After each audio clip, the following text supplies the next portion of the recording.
اللہ کی طرف سے ہمیں بڑا گفٹ دیا گیا ہے۔ 5 وقت کی نمازیں کیا دی ہیں بھائی؟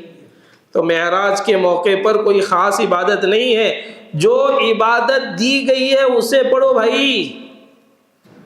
جو تمہیں دی گئی ہے 5 وقت کی نماز تحفہ، اللہ تعالیٰ نے 50 نمازیں دی، کم کرتے کرتے 5 پر آ گئی، جو 5 پڑھے گا اللہ 50 کا ثواب اسے دیں گے۔ اور نماز میں اللہ نے ہر خیر رکھی ہے، دنیا کی ضرورتیں بھی، روزی کا مسئلہ بھی حل، قبر کا مسئلہ بھی حل، پل صراط کا مسئلہ بھی حل، نام اعمال کا مسئلہ بھی حل، اور بغیر حساب کے کہاں جائیں گے؟ ارے سب مسئلے ہیں نہیں اس میں، روزی کا تو سب بھی چاہ گئے۔ ہماری زندگی کے تمام مسائل اللہ نے نماز میں رکھے، تو یہ بنیادی چیز ہے، لیکن اللہ معاف فرمائے آج ہمارے ذہنوں سے یہ چیز نکل چکی ہے۔